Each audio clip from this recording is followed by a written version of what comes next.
बस्तर अधिकार मुक्ति मोर्चा और जनता कांग्रेस छत्तीसगढ़ जे के प्रतिनिधिमंडल ने बस्तर कलेक्टर से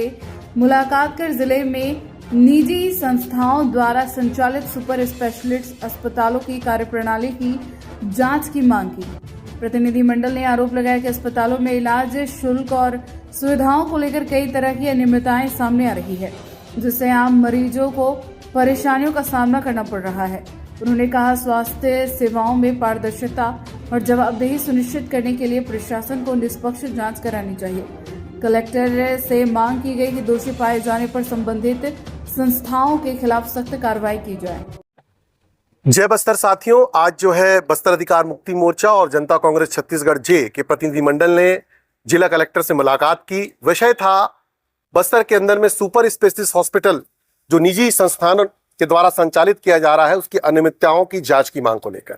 जैसा कि आप सबको पता है कि बस्तर संभाग के एकमात्र सुपर स्पेशलिस्ट हॉस्पिटल को राज्य सरकार के साथ कॉन्टिनेंटल ने अनुबंध के रूप में पीपीपी मॉडल में चलाने का काम प्रारंभ किया है, परंतु वहां पर बहुत सारी अनियमितताएं निकल कर आ रही हैं, खासतौर पर कर्मचारियों के साथ दुर्व्यवहार और कर्मचारियों के साथ अन्याय की बात। वहीं जो शर्तें पीपीपी मॉडल की एमओयू के साथ थी,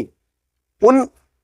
शर्तों का कहीं ना कहीं पालन नहीं हो रहा है। जो खास तौर पर जो पहला है, अनुबंध दर्शाई गई सुपर स्पेशलिस्ट सेवाएं और वास्तविक सेवाओं में भारी अंतर है।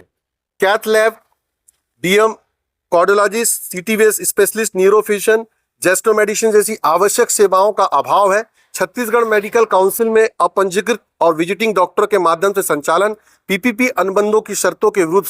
समित, अस्थायी मानव संसाधनों की नीति, पैथोलॉजी, सोनोग्राफी, रेडियोलॉजी सेवाओं में संभावित नियम का उल्लंघन और कर्मचारियों को अनुबंध लाइसेंस हेतु उपयोग कर के बाद हटाने का इस्तीफा देने का दबाव बनाने का प्रयास भी इसमें किया जा रहा है। ऐसे लगभग 14 मुद्दों पर हमने जो है जांच की मांग की है और कलेक्टर से एक मांग की है कि इस पूरे मामले में एक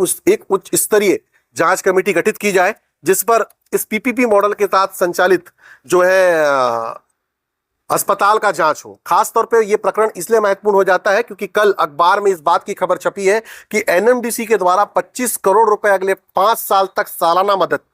जो है वो इस अस्पताल को संचालन के किया जाएगा। और सबसे महत्वपूर्ण बात है कि छत्तीसगढ़ सरकार और कॉन्टिनेंटल के बीच हुए अनुबंध एमओयू को अभी तक सार्वजनिक नहीं किया गया है। यह बस्तर के स्वास्थ्य सेवाओं के अधिकारों की बात है, ये बस्तर के लोगों के स्वास्थ्य व्यवस्था के अधिकारों से जुड़े हुए मुद्दे हैं। हमें कॉन्टिनेंटल से कोई प्रॉब्लम नहीं है, हमें प्रॉब्लम इस बात से है कि जिन शर्तों के तहत यह अनुबंध किया गया है, यदि उसका उल्लंघन हो रहा है तो फिर इसकी जांच महत्वपूर्ण हो जाती है और इस पर कार्रवाई महत्वपूर्ण हो जाती है। यदि आने वाले समय पर इस पूरे प्रकरण पर जांच नहीं होता, दोषियों पर कार्रवाई नहीं होती और जो सुविधाएं अनुबंध के अंतर्गत लिखी गई हैं वो तमाम सुविधाएं अस्पताल प्रबंधन के द्वारा नहीं जनता को उपलब्ध कराया जाएगा, तो आने वाले समय में इसको लेकर न केवल जन जागरूकता अभियान चलाया जाएगा बल्कि चरणबद्ध तरीके से संवैधानिक आंदोलन भी किए जाएंगे।